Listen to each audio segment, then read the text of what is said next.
लढत असताना आम्ही कामवासनेवर ते कंट्रोल करण्याचा प्रयत्न करतो, रागावर कंट्रोल करण्याचा प्रयत्न करतो.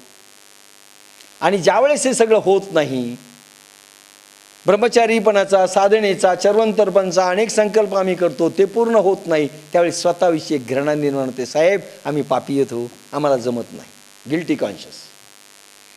आणि असा भाव एकदा निर्माण झाला की परमात्मा दुरावतो.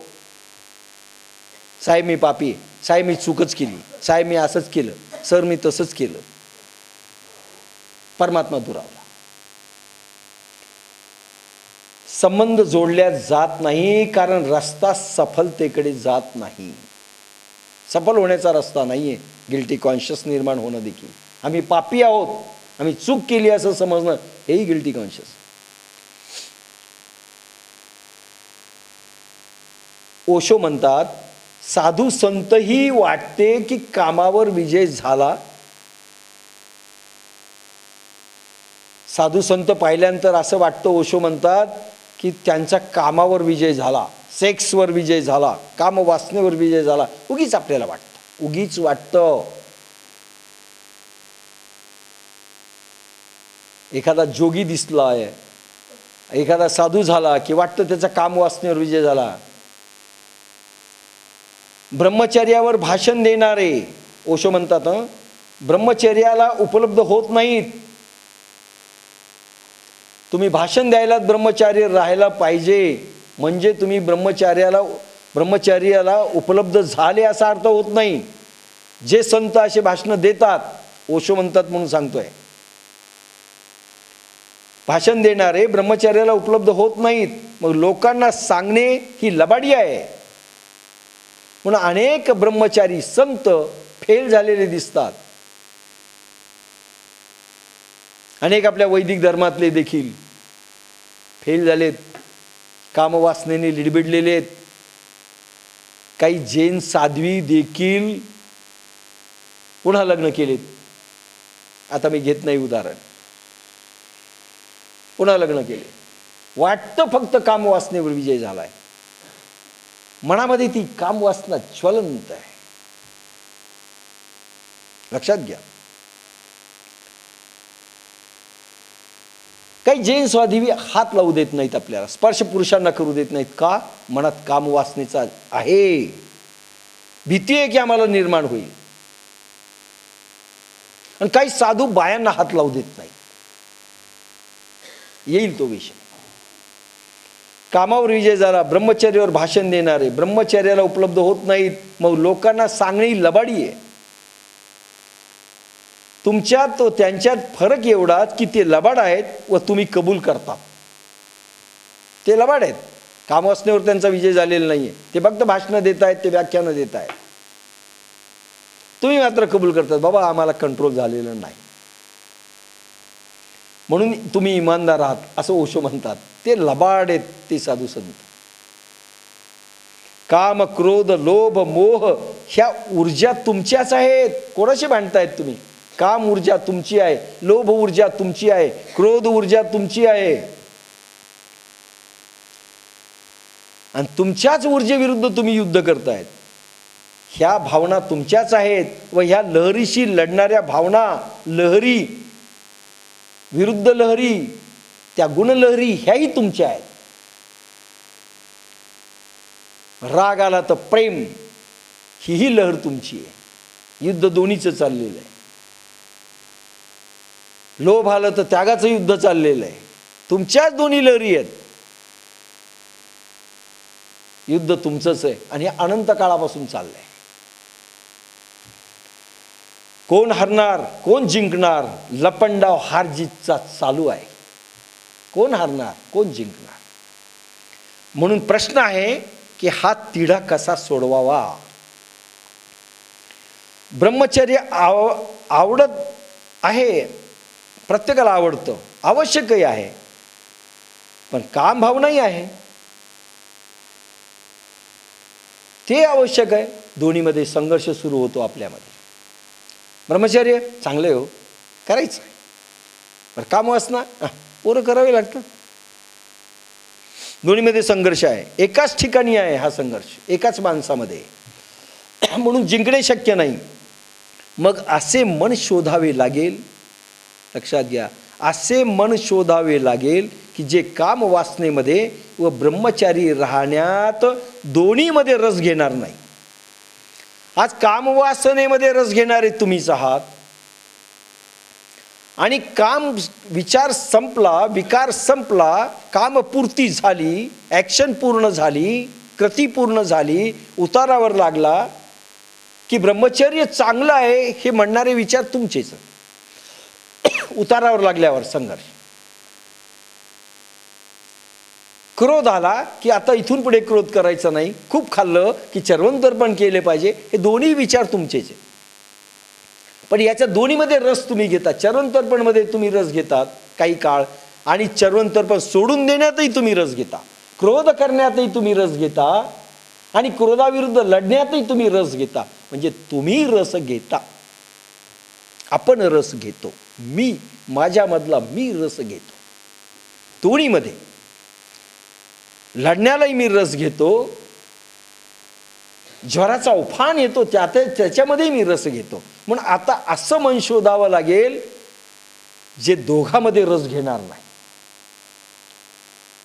लक्षात घ्या, द्रष्टाभाव, दोन्हीमध्ये रस घेणार नाही.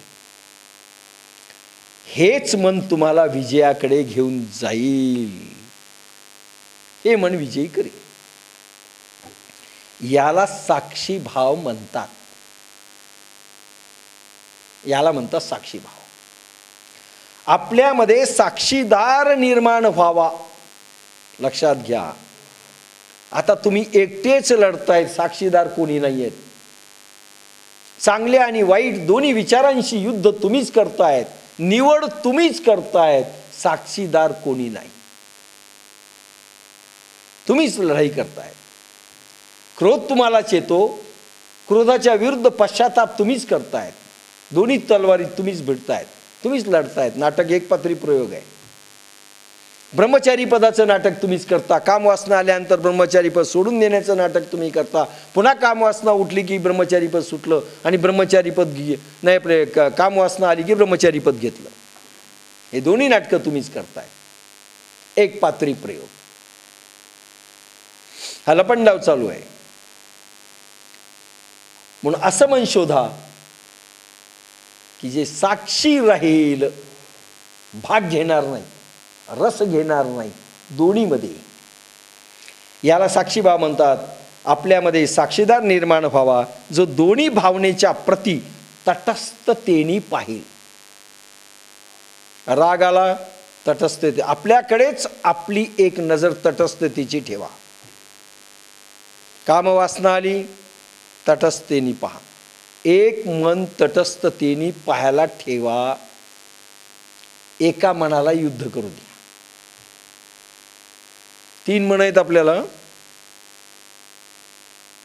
आपलं एकच मन काम करतं, बाकीचं काहीच नाही.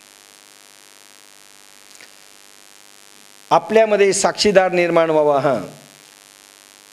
जो दोन्ही भावनेच्या प्रति तटस्थतेने राहील. तुमचं मी म्हणणारं मन जिंकण्या हारण्याला निघेल, पण हे तिसरे मन कोणाशी युद्ध करणार नाही, क्रोधाशी करणार नाही, ब्रह्मचारी पदाशी करणार नाही, नाही क्रोधाशी करणार नाही, प्रेमाशी करणार नाही, इकडे कामवासनेशी करणार नाही, ब्रह्मचारी पदाशी करणार नाही. तटस्थतेने पाहिजे. प्रेक्षक, जसं एक सिनेमा चालतो, पिक्चर, मराठी सिनेमा म्हणतात. काही लोकांना सिनेमा म्हणलं की अहो पिक्चर म्हणा, स्टँडर्ड. सिनेमा मध्ये 2 जण युद्ध खेळतात. दोन्हीमध्ये युद्ध तुम्ही फक्त पाहता. माहेरची साडी एकदा मी म्हणलं होतं, एक पिक्चर आला होता. वहिनीच्या बांगड्या एक पिक्चर आला होता. सगळ्या बाया अगदी वाळलेल्या साड्या घालून गेलेल्या, सुकलेल्या, ओल्या घेऊन आल्या. मी म्हणलं का? म्हणले रडल्या पूर्ण पिक्चर. जी वहिनी मेली ती वहिनी दुसऱ्या पिक्चरला पुन्हा जिवंत झालेली मी पाहिली. पण ही जी रडली ती रडलीच. इन्व्हॉल्व झाले. इन्व्हॉल्वमेंट तुमची बंद करा, आसक्ती तुमची बंद करा. मुलगी माझी आहे, तिला यातना व्हायला, बसली रडत, हाय हाय. तटस्थतेने पहा आपल्याच जीवनाकडे. दुसऱ्यांच्या तर सोडा, दुसऱ्यांच्या तर पहा, आपल्याच जीवनाकडे तटस्थतेने पहा. तुमचं मी म्हणणारं मन जिंकण्या हरण्याला निघेल, पण हे तिसरे मन कोणाशी युद्ध करणार नाही. तो साक्षीदार होऊन तुमची असं दोन्ही घटना पाहिजे. कामवासनेची व ब्रह्मचार्य वासनेची अलिप्त राहून पाहिजे. तुम्हीच ब्रह्मचारी, एक मन तुमचं ब्रह्मचारी होण्याकरता हे करेल.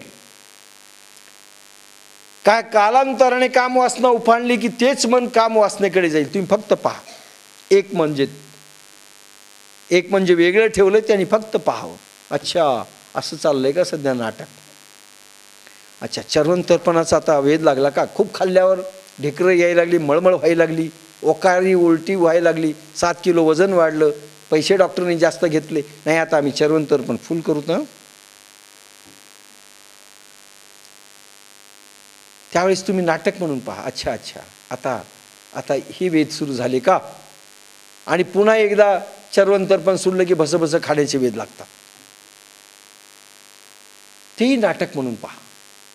एक मन नाटक म्हणून पाहू द्या दोन्ही गोष्टीकडे, चांगली असो वाईट असो. ह्या दोन्ही घटना, कामवासना आणि ब्रह्मचर्याची वासना, अलिप्त राहून पहा. तुमचीच घटना. कारण कामही वासना आहे आणि ब्रह्मचर्य देखील वासना आहे. भली चांगली असू द्या, दोन्ही वासना आहेत. आणि या दोन्ही वासना असल्यामुळे तुम्ही फक्त तटस्थतेने पहा. काय नाटक लावलंय आपण. नुसतं पहा. फक्त एक दुसऱ्याच्या विपरीत वासना आहेत एवढंच. या दोन्ही वासना आहेत. मोक्ष देखील वासना आहे. मला दर्शन झालं पाहिजे ही वासना आहे. मला अनुभव आला पाहिजे ही वासना आहे. वासनाच आहे. अनुभव आला नाही की लगेच पळतात. सर काल अनुभव आला, आज नाही आला. वासना निर्माण झाली. अरे नाही आला तीही गोष्ट तटस्थतेने पहा, आला तीही गोष्ट तटस्थतेने पहा.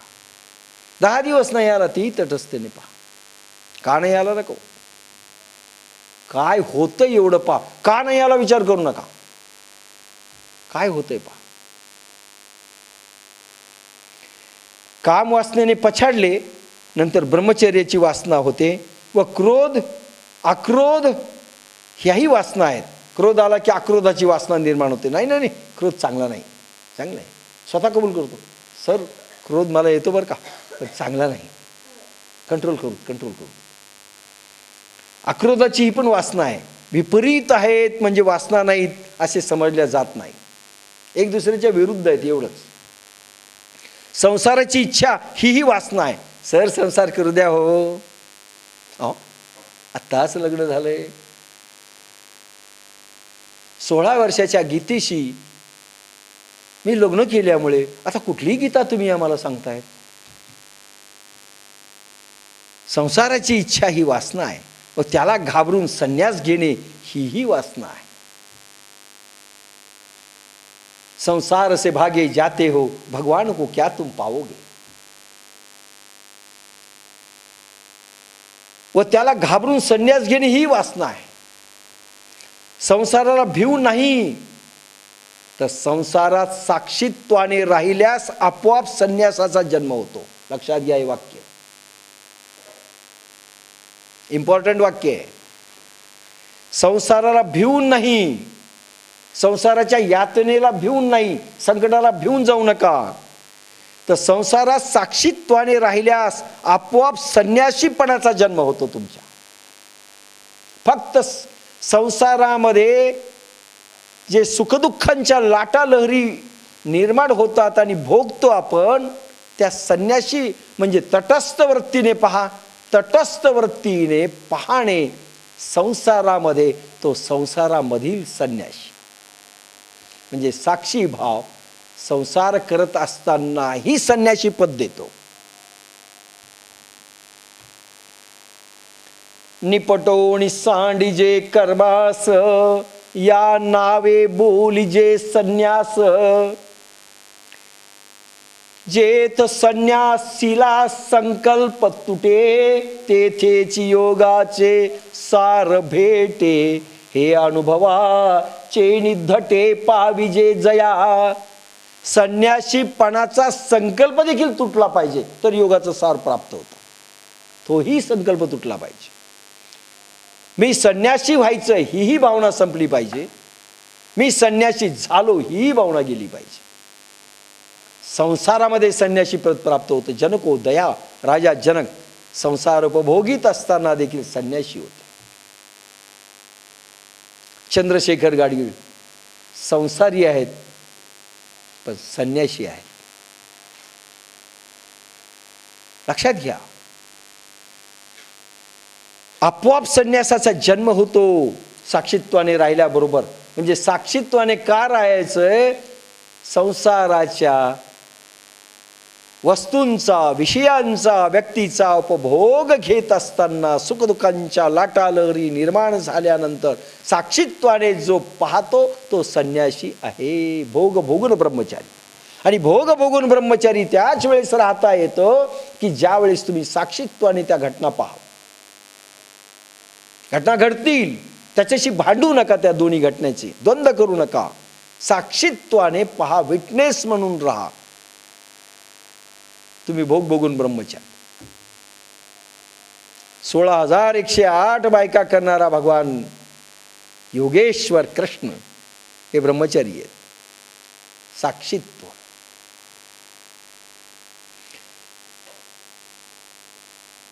म्हणून साक्षीत्वाने राहणे ही वासना नाही, मुक्ती आहे संसारापासून. ह्या मुक्तीसाठी आसक्त नव्हता. मुक्ती अशी मिळावी साक्षीत्वाने अशी देखील वासना राहिलेली नाहीये. ती मुक्ती सहज मिळालेली आहे. आसक्ती नाहीये मला मुक्ती मिळाली पाहिजे अशी. साक्षीत्वाने याच्याकरता राहतोय की मला मुक्ती मिळाली पाहिजे ही देखील वासना आहे. तीही राहू नये. सहज मिळते ती मुक्ती आपोआप. दोन्ही विरुद्ध भावामध्ये संघर्ष होताना साक्षी रूपाने उभे राहा. एक भाव तुमचा कामवासनेचा ज्वर जागृत झाला. हे पा तुम्ही साधनेला बसल्यावर असेच द्वंद्व सुरू होतात. एक विचार येतो चांगला, एक विचार वाईट येतो, आपण त्याच्याशी लढतो कट. दुसरा विचार येतो त्यालाही आपण कटवतो. तिसरा विचार येतो आपली साधना रात्रंदिवस आम्हा युद्धाचा प्रसंग. आणि मग येतात सर बाप्पा बाप्पा बाप्पा प्रचंड विचार येतात. एक दुसरे विचार फायटिंग चाललेली फायटिंग. अरे अनंत करोडो जन्मापासून तुमची फायटिंग चाललेली. अभ्यासाचं पुस्तक घेतलं गणिताचं की इंग्रजी दिसू लागतं. फायटिंग. दोन भावामध्ये संघर्ष होताना साक्षी रूपाने उभे राहा. पहा दोन्ही वासनेमध्ये साक्षी भावाला पकडा. जो दोघांनाही पाहतो एकच माणूस आता दोघां भावांमध्ये पाहतो. कोणता? ब्रह्मचारी भाव, कामवासना, क्रोध, प्रेम. दोन्ही भावना स्वतःमध्येच उद्गम होत आहेत. दोन्ही लहरींना हा स्वतः साक्षी रूपाने पाहतो. हा याचाही नाही आणि हा याचाही नाही. हा कामवासनेकडे झुकलेला नाही, हा प्रेमाकडे झुकलेला नाही. भावना स्वतःच्याच दोन्ही निर्माण होतात पण हा साक्षीत्वाने पाहतो. जो कोणाच्या पक्षाकडून उभा राहत नाही, नाही मी सध्या ह्या पक्षाकडून आहे. आपल्याच भावना लहरीच्या कुठल्याही पक्षाकडून उभा राहू नका. नाही चरवंतर पण करील, नाही चरवंतर पण सुटतं, सोडून टाकू. आज जरा हॉटेलमध्ये पैसे गेले तर 80 रुपये प्लेट डन. जो एकाच्या भावाच्या विरुद्ध दुसऱ्याला प्रोत्साहन देत नाही, प्रोत्साहन देऊ नका. यालाही प्रोत्साहन देऊ नका, यालाही देऊ नका. जो द्रष्टा आहे फक्त पाहणार आहे. पूर्वीच्या काळात पिक्चर चालत होते. आम्ही जमिनीवर लहानपणी बसत होतो 4 आणे. आम्ही तिथली पब्लिक बोलायची अरे मार मार साले मैं हूं यहाँ बैठा मार उसको. त्या विलन समजा मारायला लागला, आधी हिरोला जास्त मार खावा लागतो. याला पटत नसतं, चाराने येऊन बसलेला आहे. तो म्हणतो मार साले, मैं पीछे हूं, आता हा पीछे आहे. जो एकाच्या भावाच्या विरुद्ध दुसऱ्याला प्रोत्साहन देत नाही, जो द्रष्टा आहे व त्याच भावाचा विजय होईल.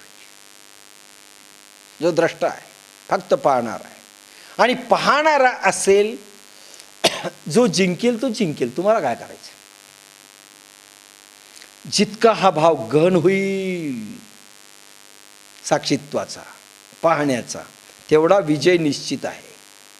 तो लढाईच्या परिघाच्या बाहेर उभा आहे, तो आत लढाईच्या परिघामध्ये नाही. तो लढत नाही दोन्ही भावामध्ये नाही, तो कोणाच्या साईड घेत नाही. मी चर्वंतर्पण करणार म्हणत नाही, मी सोडणार म्हणत नाही, सोडल्यानंतर पश्चाताप करत नाही, काही नाही, फक्त पाहतोय मज्जा. दोनांचं युद्ध, भाग घेत नाही. हा एक म्हणजे भाग घेतोय, त्याच्याकडे हा पाहतो. तटस्थतेने पहा, साक्षी भावाची सुरुवात.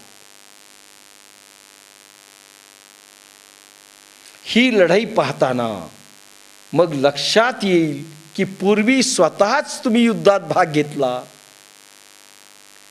एकाला निवडत होतो व एकाला सोडत होतो. तपा लक्षात घ्या. तुम्ही पहा, एकाची तुम्ही निवड केलेली आहे. चर्वंतर्पणची निवड ज्या वेळेस केली, त्यानंतर खूप भूक लागली की चर्वंतर्पण सोडून दिलं. तुम्ही दुसऱ्याची निवड केली. खूप खाल्लं, पोट फुगलं, जळजळ करायला लागलं, मळमळ करायला लागलं, उलटी व्हायला लागली, मग तुम्ही चर्वंतर्पणची निवड करता. तुम्ही एका साईडला जाता. तुम्ही कोणाचा तरी पक्ष घेता, चांगल्याचा किंवा वाईटाचा, चांगल्याचा किंवा वाईटाचा. अनंत जन्मापासून हा द्वंद्व चालू आहे. इथं म्हटले कोणाचाही पक्ष घेऊ नका, दोन्हीकडे फक्त पहा. क्या बात आहे, मज्जा यायली पाहण्याची. बस एकाला निवडत होतो आणि एकाला आपण सोडत होतो. ओशो म्हणतात, कधी कामाकडे घडीचा लोलक जात होता, मग कधी ब्रह्मचर्याकडे जात होता. एका ठिकाणी ओशोनी म्हटलंय, कधी कामाकडे हा लोलक जातो, कधी ब्रह्मचर्याकडे यांचा लोलक जातो. घड्याळीचा लोलक माहिती आहे ना, कधी इकडे कधी इकडे. आपला लोलक असाच असतो, कधी चर्वंतर्पणकडे आणि कधी खूप खाण्याकडे. चांगले पदार्थ, रसमलाई, रसगुल्ला, आमरस, आंब्याचा रस असे दिसले की मग साधक म्हणतात, सर साधेच पदार्थ करायला पाहिजेत, हे नको. अरे मग खाणं तुमच्या हातात आहे ना. कसं साहेब सांगता, एवढा आमरस केवढ्याला घेतले आंबे? सुटला लोलक चर्वंतर्पणचा. घडीचा लोलक जात होता, मग कधी ब्रह्मचर्याकडे जात होता. ते म्हणतात, उजवीकडे जात असताना डावीकडे जाण्याची शक्ती तो लोलक एकत्रित करतो. लक्षात घ्या. व तसेच डावीकडून उजवीकडे जाण्यासाठी शक्ती तो एकत्रित करतो. ज्यावेळेस घडीचा हा लोलक डावीकडे जातो, डावीकडे जात असताना उजवीकडे जाण्याची शक्ती तो घेतो, आणि उजवीकडे गेला की डावीकडे जाण्याची शक्ती एकत्रित करतो. लक्षात घ्या, आपलं असंच होतं. ज्या वेळेस चर्वंतर्पण करावंसं वाटतं त्यावेळेस खूप खाल्लेलं असतं, आणि चर्वंतर्पण सुरू केली की शक्ती कोणती एकत्रित करतो? खूप खाण्याची. म्हणून उपवास कधी सुटतो एका महिन्याचा आपण वाट पाहतो. किती दिवस लांबणार, कारण खाण्याचे वासनेचे डोहाळे सुरू होतात. आणि मग खा म्हणलं की आमचं असंच झालं होतं. नक्षत्रवाडीला 21 दिवस बाप्पासाहेबांना सराट्याची भाजी, पेंड खजुरीचं पाणी याच्यावर ठेवलं, आणि सुटलं 21 दिवसांतर उपवास की पळत गेलो. लालसरे बरोबर होता, आम्ही दोघं चौघं पळत गेलो. त्याच्या आईनं आमरस केला होता, मला भजे पण करायला सांगा. कारण वासना तुटून पडली होती. भजे खाल्ले, आंबे खाल्ले, रस खाल्ला, फुगलं पोट, तृप्ती झाली. आपलं असंच होतं. कधी खाऊ? नक्षत्रवाडीला आम्ही साधना करत असताना डोसा खायची लहर लागली, पण खायलाच काही नव्हतं. आणि बाया म्हणत होत्या, पोरं रोड झाले, मरायला टेकले. आणि आम्ही जात असताना त्या पाणी भरणाऱ्या बाया जात होत्या, पोरं मरायला टेकली, समोरच म्हणायची.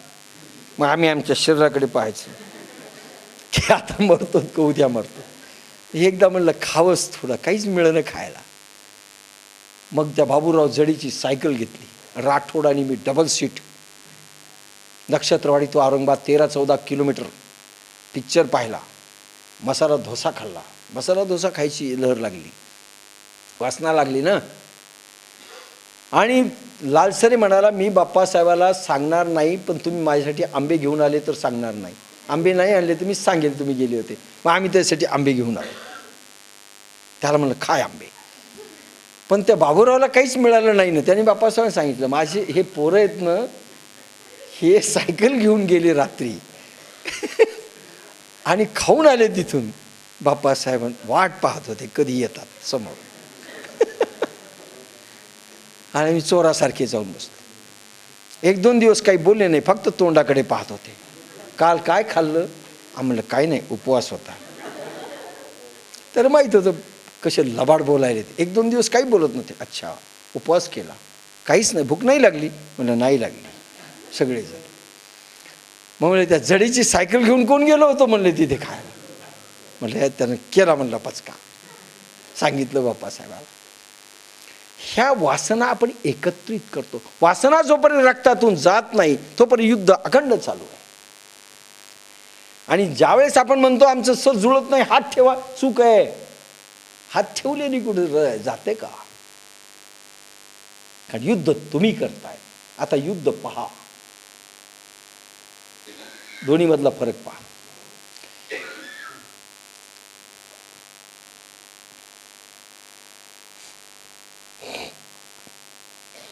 डावीकडे उजवीकडे जाण्यासाठी शक्ती एकत्रित करतो. व ज्या वेळेस तुमचा पेडुलम हा ब्रह्मचर्याकडे जातो त्यावेळेस तुम्ही काम वासनेची शक्ती एकत्रित करीत असता. म्हणून साधनेमध्ये असंच होतं. मग काही साधक येतात, सर काम वासना उफाळते का?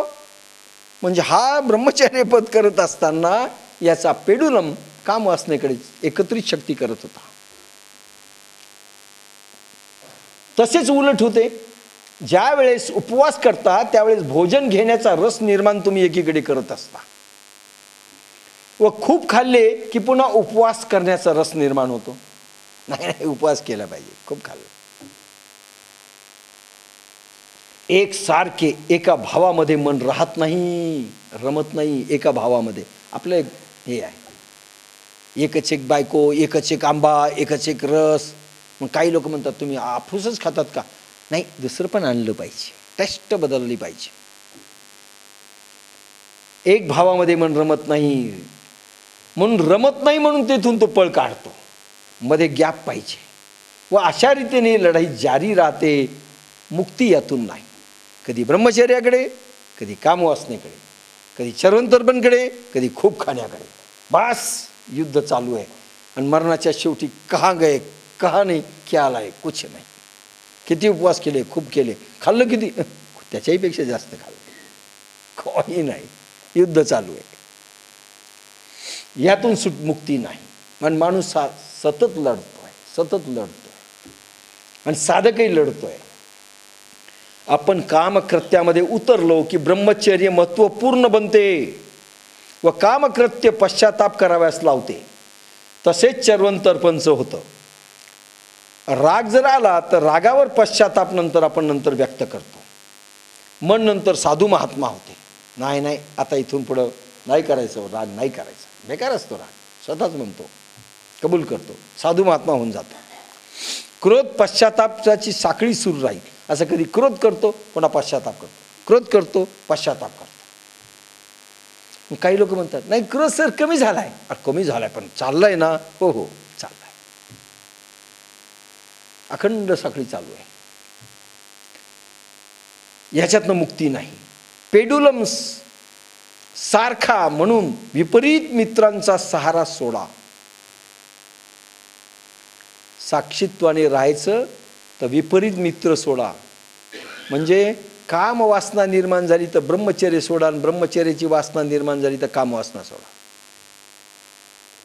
एकाचा त्याग, त्यामध्येच स्वाद व रुची निर्माण होते. एकच जेवण 7 दिवस दिले तर उपवासात रस निर्माण होईल. एकच जेवण दिलं. तुम्हाला म्हणले रामू शहाणे आज त्यांनी एखादा समजा आयटम केला, वांग्याची भाजी, रामू फार छान झाली, उद्या तुम्हाला तो पुन्हा करून घालतो, पुन्हा परवा करून घालतो, पुन्हा तेरवा करून घालतो. आपल्याला रस निर्माण होत नाही. नको, आता वीट आला. आपण मन साधू महात्मा होते, मुक्ती नाही. एकच जेवण 7 दिवस दिले तर उपवासात रस निर्माण होईल म्हणून पती पत्नी भांडतात. फार प्रेम केलं की तेच पती पत्नी भांडतात, आणि भांडण झालं की पुन्हा पती पत्नी हे करतात. खूप भांडले की आबोल होतात. कारण काय, विरुद्ध बाजू घ्यावी लागते. सारखे भांडत गेले तर दोघाचा बीपी वाढून हार्ट अटॅक येईल ना. म्हणून मग 3 दिवस भांडले की 3 दिवस आबोल, मग ते राईट होतात. पुन्हा बोलायला लागतात, पुन्हा प्रेम करायला लागतात, पुन्हा भांडण करतात. कारण एकात रस घेत नाही. मन चांगलं दिसत नाही, फार प्रेम चाललंय का, भांडा, स्टार्ट, युद्ध सुरू. सिटी फुकतं ते दुसरं मग स्टार्ट होतं. पुन्हा नंतर मग मिटतं. नाही, चांगलं नाही भांडण, मग दोघं पुन्हा आपलं गुलगुल गुलगुल. आणि कोणी पाहणारा नाही, आमचं असंच चालतं, असं ठीक आहे. देहभावामध्ये कंटाळले की आत्मभावाची चर्चा गोड वाटते. मग ज्ञानेश्वरीला येऊन बसतात. देहभावाची चर्चा संपली की आत्मभावना, आत्मा, परमात्मा, माया, ब्रह्म चांगलं वाटतं. कारण तिकडं वीट आलेला असतो. आत्मभावाची चर्चा गोड वाटते. व आत्मभावाला कंटाळले की देहभावाची गोड वाटते. चर्वणतर्पणवर 4 तास बोलले की घरी जाऊन कधी खावंसं वाटतं. कारण वीट येतो त्या चर्वणतर्पणचा, त्या भाषणाचा. डन. हॉटेलमध्ये, तिथं आळंदीला शिबिरामध्ये काही फारसं मिळत नाही की हॉटेलमध्ये जातात. सर दर्शनावून येतो.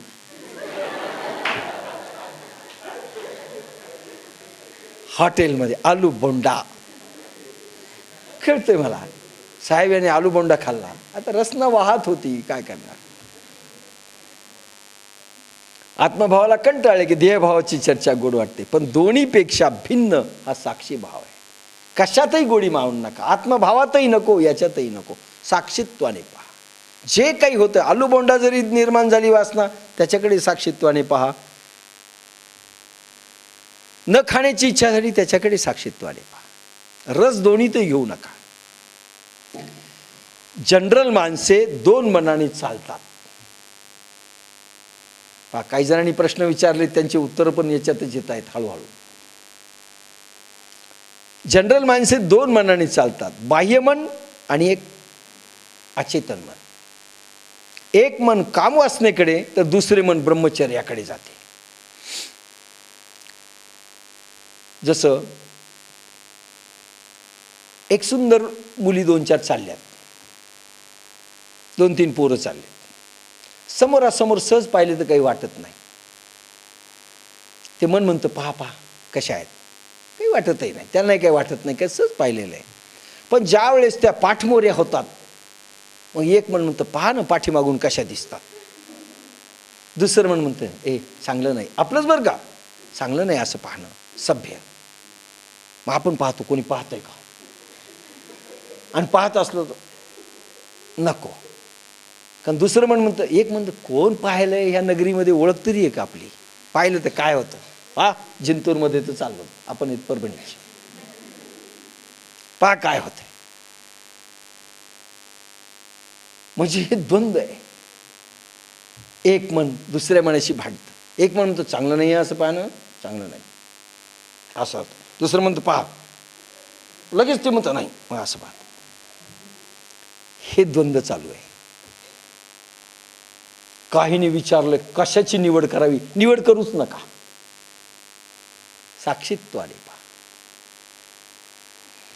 जर 2 माणसे मनाने चालत, बाह्य मन अंतर्मन, एक ब्रह्मचर्याकडे असते आणि एक काम वासनेकडे जाते. युद्ध सुरू झालं. तुमचा अहंकार, मीपणा त्या परिघा दोन मनाच्या तावडीत दोन्हीकडून युद्ध करतो. दोन्हीकडून युद्ध करणारे तुम्हीच,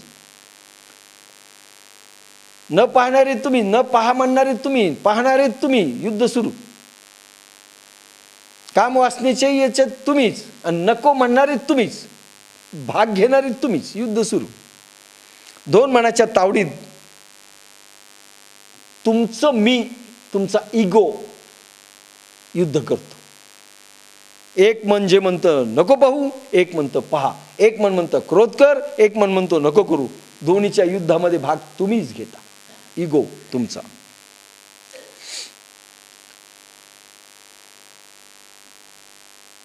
व दोन्ही मनात युद्ध करतो हा स्वतः, थकत राहतो, थकून जातो ह्या युद्धात. थकलो रे नंदलाला, थकून जातो. म्हणून पहा तुम्ही, साधनेत बसल्यावर माणसं गळून जातात. का? कारण इतकं युद्ध केलंय दोन भावनेमध्ये. टाक साक साक साक तलवारी चालतात. अभ्यास करायचा नाही करायचा, करायचा नाही करायचा, पिक्चर पाहायचा नाही पाहायचा, साधना करायची नाही करायची, चरवंतर पण आज करायचं नाही करायचं. आज चांगले पदार्थ घरी येत. मग सर पाहुणे आलेत, घरी जातो. युद्ध चालू आहे, साधना नाही.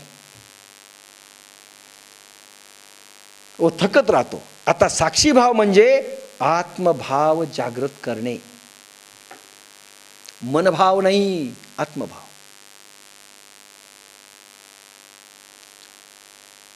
अंतर्मन जागृत ठेवणे.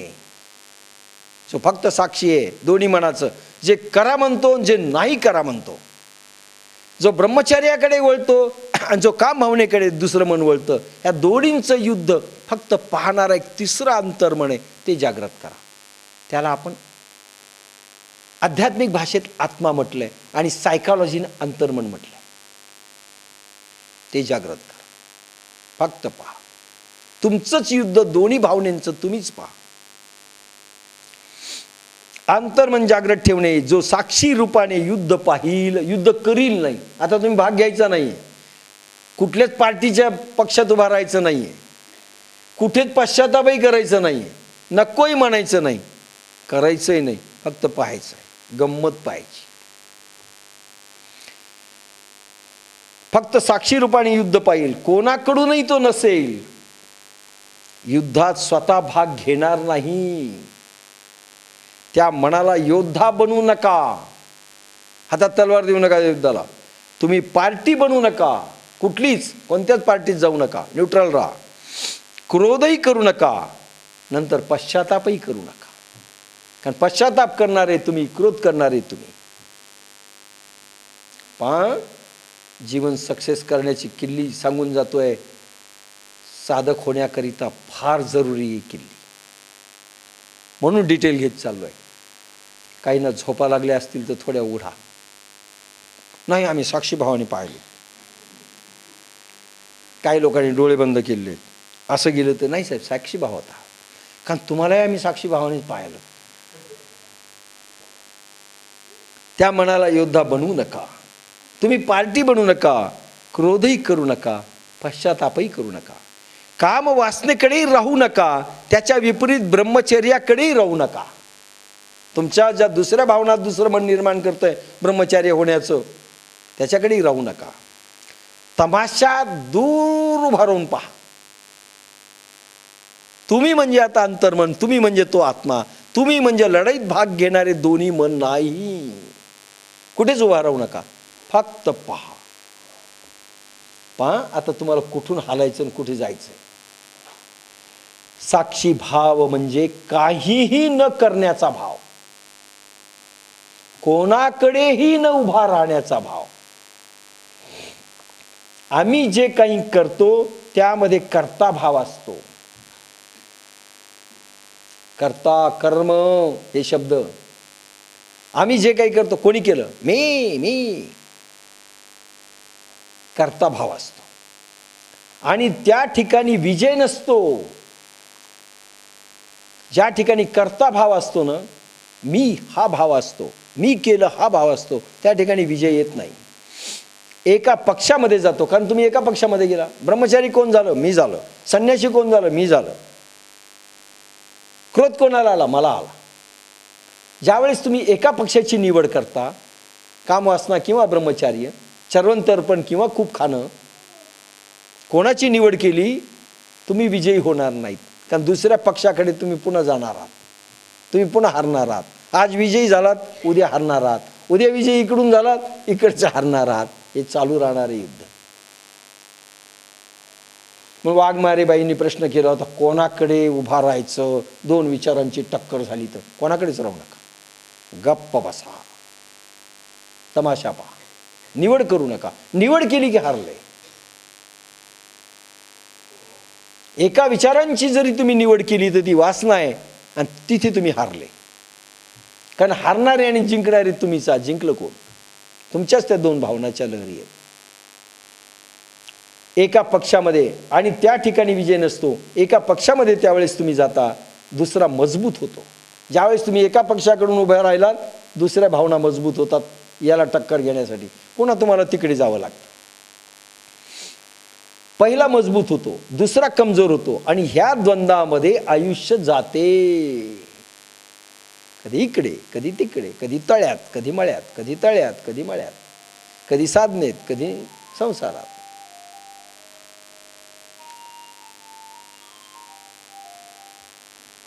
आम्ही गटांगळ्या खातो, यालाच संसार म्हणतात. कधी याच्यात, कधी याच्यात, दोन्हीकडे भाग घेतो आम्ही. आज क्रोध आला, हो, काल नव्हता, काल आम्ही साधनेत होतो. मग पुन्हा इकडे येतात, पुन्हा इकडे जातात, पुन्हा इकडे जातात, आणि इकडे तिकडे जाणं आणि कधीच विजयी न होणं, याला संसार म्हणतात. याला संसार म्हणतात. द्वंद्वातीत अवस्था म्हणजे तुम्ही कोणा एकाची निवड करायची नाही. एकाची निवड करायची नाही द्वंद्वातीत अवस्थामध्ये. फक्त पहा, एक मन एकाला निवडतं, दुसरं मन दुसऱ्याला निवडतं, आणि तुम्ही जो तो आत्मा आहे, तुमचा अंतरात्मा आहे, जो जागा आहे, जागृतीत आहे, त्याला ती तुमची चेतना शक्ती, आत्मचेतना शक्ती जागी ठेवा. फक्त पहा कसं युद्ध चाललंय आपलंच दोन मनाचं. फक्त पहा. समजा कामवासना आली, तुम्ही फक्त पहा, अनुभव करा, कामाने घेरले. सुरुवातीची तुमची स्टेज आहे, अजून परिपक्व अवस्था झाली नाही कंट्रोलची. फक्त पहा, अनुभव करा. कामाने घेरले तरी लढू नका, फक्त जाणा वासनेनं घेरले. वासना आली, आपल्याला कळत देखील नाही वासना शमन होईपर्यंत, म्हणून बलात्कार होतात. हे बलात्कार करणाऱ्यांना कळतही नाही वासना आली आणि केव्हा कामपूर्ती झाली. तुम्ही फक्त जाणा वासनेने घेरले. कृती करायची, मन जर केली कृती करा, पण त्या कृतीकडे तुम्ही अलिप्ततेने पहा. करून टाका काम वासनापूर्ती, पण दूर उभे राहून सर्व पहा. दर्शक म्हणून पहा, खेळ म्हणून पहा, पिक्चर म्हणून पहा. वासना पूर्ण शिखरावर पोहोचली तरी निरीक्षण करा. एक ऑब्झर्वर म्हण ठेवा. म्हणून निरीक्षण निरीक्षण निरीक्षण जे म्हटलंय ना, हे निरीक्षण म्हणजे तो जीवात्मा, तो अंतरात्मा जो तुमच्यामध्ये जागृत झाला. कुठल्याही द्वंद्वावर, कोणत्याही भावनेचं, कुठल्याही अनुभवावर निरीक्षण करा. आपण जे सतत म्हणतो ते निरीक्षण. पूर्ण शिखरावर कामवासना पोहोचली तरी निरीक्षण करा. काम वासनेचा भर ओसरत चालला तेही पहा. पश्चाताप होऊ लागला त्यालाही पहा. ब्रह्मचर्याचे भाव उठले त्यालाही पहा. पहा आता, फक्त पहा. एक जागा व्हा. को जागृती याला म्हटलंय. आणि को जागृतीच्या दिवशी पूर्ण वर्षाचं रेकॉर्ड तपासा की वर्षभर आम्ही जागा होतो का. को जागृती. आपण दुधात कोण जागृती, काय खेळ झालाय त्या को जागृतीचा. को जागृती ह्या द्वंद्वात चालणाऱ्या भावनेला साक्षीत्वाने कोण पाहतो म्हणून को जागृती. को जागृती. असा जागृत कोण आहे. काम वासनेचा भर ओसरत चालला, तेही पहा. पश्चाताप होऊ लागला, त्यालाही पहा. ब्रह्मचर्याचे भाव उठले, त्यालाही पहा. दोन्ही भाव साक्षीत्वाने पाहिले व अनुभवले की लक्षात येईल की काम वासना व ब्रह्मचर्य एकाच नाण्याच्या दोन बाजू आहेत. भलेही विरुद्ध असते. एक उठणारी लहर आणि दुसरी पडणारी संपणारी लहर. ब्रह्मचर्य उठलं, कामवासना संपत चालली. कामवासना उठली, ब्रह्मचर्य संपत चाललं. एकाच नाण्याच्या दोन लहरी, एकाच चेतनेच्या दोन लहरी उठतात. एक उठणारी लहर, दुसरी पडणारी लहर. तसेच क्रोध उठणारी लहर, पश्चाताप पडणारी लहर. म्हणून जैन धर्मामध्ये पश्चाताप खम्मा वर्षात असं नाही आहे. अरे रोज द्वंद्व चालू आहे पश्चातापाचं आणि याचं. आपल्या अंतरात तपासून ऑब्झर्वर बना, तुम्हाला समजेल तुम्ही किती वेळ पश्चाताप केला, किती वेळेस क्रोध केलं, किती वेळेस निर्णय केले, किती वेळेस चुकले. संसार उठणारी लहर आणि संन्यासी पडणारी लहर, यामध्ये विजय नाही. संसार वाईट वाटला की संन्यासाकडे पळाले, संन्यास चांगला नाही दिसला की संसाराकडे पळाले. जसे विठ्ठल ज्ञानेश्वराचे संन्यास सोडून इकडे आले वडी. असं नाही, पण दोघांना एकाच वेळेस उठवा. आता साक्षीत्वाने कसं पाहावं ते सांगतो. आपलं काय होतंय, काम वासनेचा ज्वर एकदा उफाणला की लक्षातच येत नाही पूर्तीपर्यंत, आणि मग पश्चाताप सुरू होतो. म्हणजे काम वासनेचा ज्वर उतारावर लागल्यानंतर पश्चाताप सुरू होतो. चर्वण तर्पण खूप खाल्ल्यानंतर भाव सुरू होतो. चर्वण तर्पण केलं पाहिजे असं फुगत असतं का? पोट फुगेपर्यंत 7 किलो वजन वाढेपर्यंत कळतच नाही. आणि मग डॉक्टर सांगतात पुन्हा कमी करा, मग चर्वण तर्पणकडे वळतो. आणि चर्वण तर्पणकडे वळलो की पुन्हा नंतर खाण्याच्या लहरी सुरू होतात. कधी चर्वण तर्पण खूप करून उपवास एकदा झाला, खूप भूक लागायला लागली की मग इकडची लहर सुरू होते. म्हणजे एक उतारावर लागल्यानंतर दुसरी लहर सुरू होते. आता साक्षीत्वाने राहायची असेल तर दोन्ही लहरी एकाच वेळेस सुरू करा.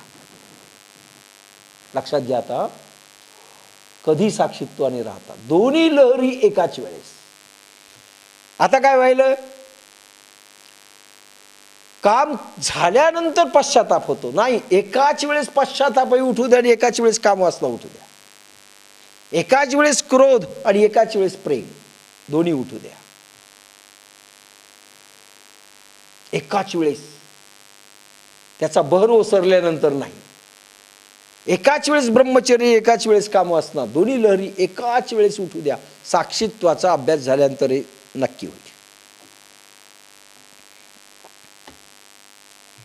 एकाच वेळेस उठवा, एकामागे एक नको.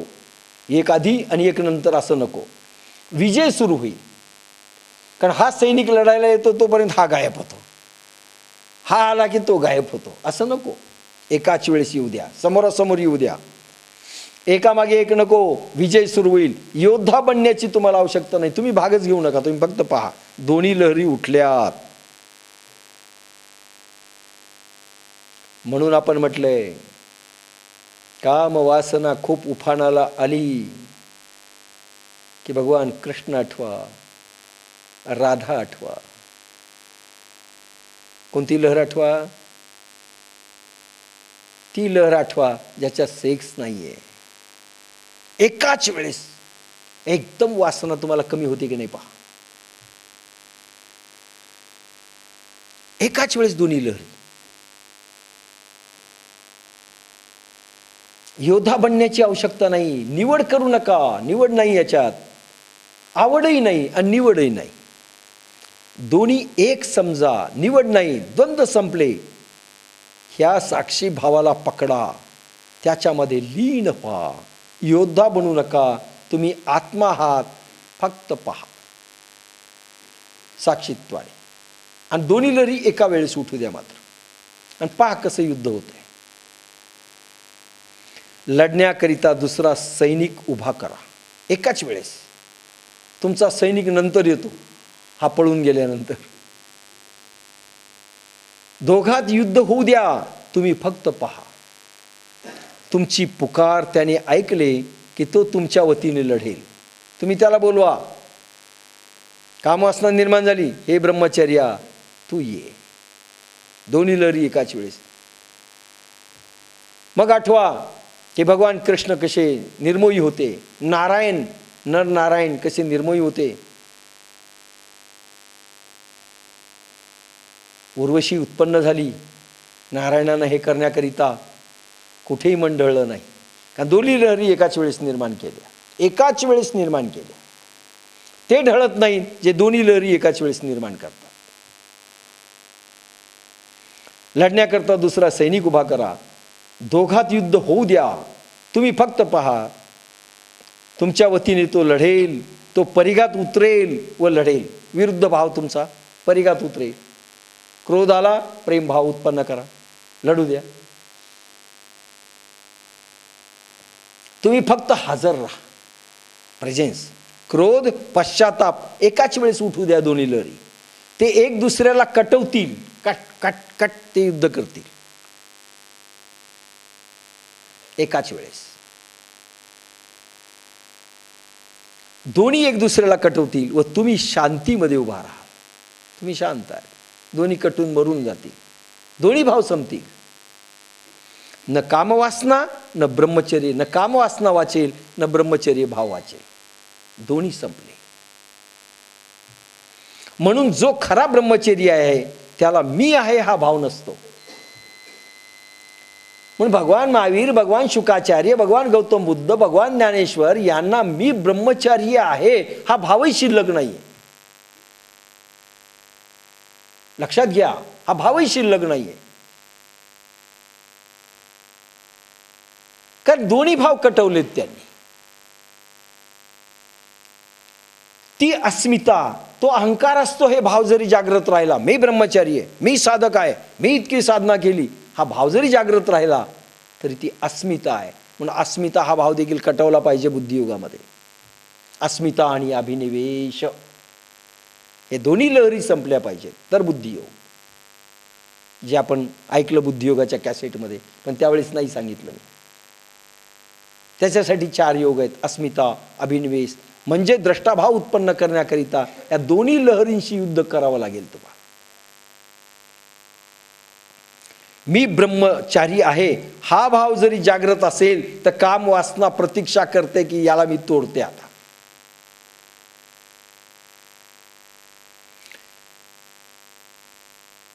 म्हणून समजा सर्व गोष्टी परिवर्तनशील आहे हा स्वभाव आहे, एक सारखेपणा नसणार. म्हणून साक्षी भाव अपरिवर्तनीय आहे. मग कोणाच्याच बाजूने उभे राहू नका आणि मी कोणाच्या साईडला आहे हेही मानू नका. त्याच वेळेस आत्मा शाश्वत सनातन रूपात प्रगट होईल, बदलणार नाही. तेथे शून्यता आहे, स्थिरता आहे, शून्य भाव आहे जो बुद्धांना अनुभव आला. कोणी नाही तिथे. मी नाही, चेतना नाही, अहंकार नाही, कोणी नाही. व्हॅक्यूम, शून्य, काही नाही. देहना देऊळ नाही ते राऊळ, काळ आणि अकाळ नाही येथे, भाव नाही भक्ती, मोक्ष नाही मुक्ती. तुकाराम महाराज. भावही नाही, भक्ती नाही, देव नाही, देऊळ नाही, कोणाच्या साईडनं उभे नाही राहायचं, बस पाहायचं. आणि एकदा तुम्ही पाहायला लागला, दोन्ही भाव कटले, शून्य म्हणजे ब्रह्म.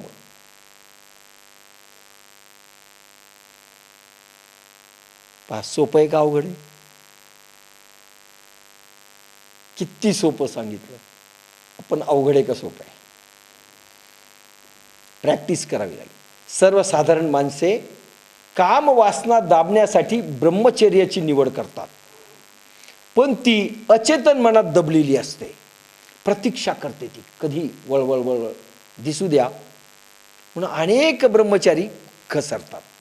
जेव्हा ब्रह्मचर्यपणाची ऊब येते तेव्हा ती आपले डोके वर धरते, सोडत नाही. साधू संन्यासी रात्री झोप घेताना देखील भीतात. कारण स्वप्नात ती धरेल ती वासना, कामवासनेची.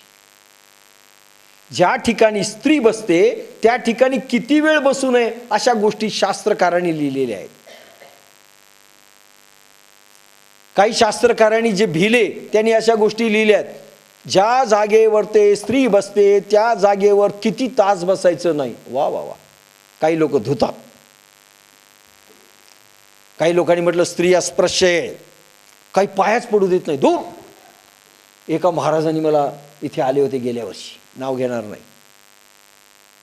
त्या महाराजांनी सांगितलं म्हाताऱ्या बाया पुढे बसवा, तरुण बाया मागे बसवा, कारण यांची काम लहर उठे. अरे काय तुम्ही ब्रह्मचारी आहात? काही बाया नाही पुरुषांनी आम्हाला स्पर्श करायचे नाही का? यांच्या काम लहरी उठतील. अरे ज्यांच्या काम लहरी उठतील म्हणजे काम लहर हा भाव शिल्लक आहे तुमच्यामध्ये, तुम्ही ब्रह्मचारी आहात का? मला नवल वाटलं, अरे का शिवू देत नाही ती माणसं, का स्पर्श करू देत नाही? कारण यांचे कंट्रोलच नाही ना. का शिल्लक आहे मनामध्ये काम असतात.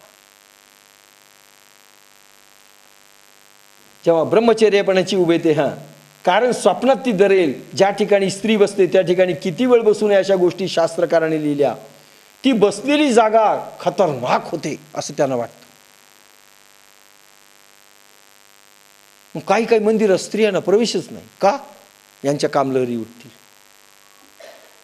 पण मिरेलाच बंदी घातली, वृंदावनात यायचं नाही. जागा खतरनाक होते. तेथे बसले तर कामवासना उठेल. स्त्री ज्या जागेवर बसली तेथे बसले तर कामवासना उठणार नाही. पण मनात दबलेली असेल तर जरूर उठेल ना हो. शुकाचार्य बसले, ज्ञानेश्वर बसले, तुम्ही बसलेत, कामवासना उठेल का? पण आधीच कामी तो बसला तो उठेल.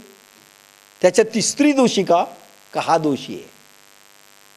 हात लावणारा दोषी का हात न लावू देणारा दोषी? सांगा कोण दोषी आहे?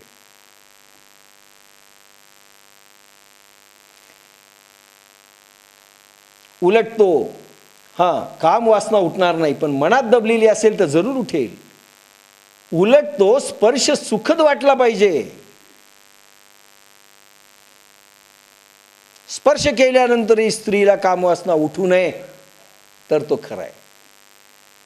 आणि स्पर्श करावं, स्पर्श होईल म्हणून स्पर्श केला तर कामवासना उठेल असं म्हणत असेल तर कामवासना दबलेली आहे तुमची. नाटक आहे तुमचं सगळं, लबाडी आहे. हे सर्व महात्मा लोकांनाच असं होतं, दुसऱ्याला नाही. अनेक महात्मा साधू संत बिघडलेले तिथे. विश्वामित्रासारख्यांचं पतन झालंय.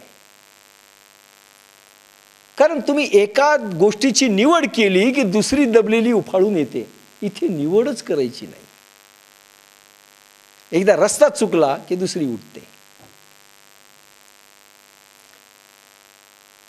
हे महात्मा लोकांना असं होतं. तो कामवासनेला दाबतो, त्या विरुद्ध लढतो. कामवासनेला म्हणून लंगोट घालतात महात्मे. का घालतात तुम्ही लंगोट? आणि शेवटी कामवासना दबलेली नसते, बिलकुल दबलेली नसते.